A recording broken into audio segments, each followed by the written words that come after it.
मित्रांनो, संकष्टी चतुर्थीचा योग तर दर महिन्याला येतो, परंतु अंगारकी चतुर्थी ही वर्षातून फार कमी वेळा येते. तुम्हाला माहीत आहे का, संकष्टी चतुर्थीपेक्षा अंगारकी चतुर्थीला 21 पट जास्त महत्त्व का आहे? आणि जेव्हा संकष्टी चतुर्थी ही मंगळवारी येते, तेव्हा तिला अंगारकी चतुर्थी असे का म्हटले जाते?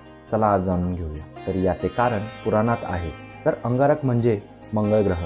तर एकदा काय झालं, अंगारकाने गणपतीची हजारो वर्ष तपश्चर्या केली आणि त्यांच्या तपश्चर्येने प्रसन्न होऊन गणपतीने त्यांना वरदान दिले की आजपासून जो वार तुझा आहे म्हणजेच मंगळवार, त्या दिवशी जर चतुर्थी आली तर ती तुझ्या नावाने म्हणजेच अंगारकी चतुर्थी नावाने ओळखली जाईल. त्या दिवसाचे महत्त्व खूप मोठे आहे. शास्त्र सांगते की वर्षभर येणाऱ्या सर्व संकष्टी केल्याने जे पुण्य मिळते ते पुण्य फक्त एका अंगारकीने केल्याने मिळते.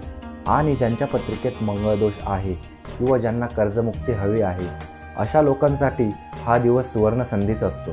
तर मित्रांनो, तुमच्या आयुष्यातील सर्व विघ्न दूर होवो हीच गणपतीकडे प्रार्थना. धन्यवाद. जय श्रीराम.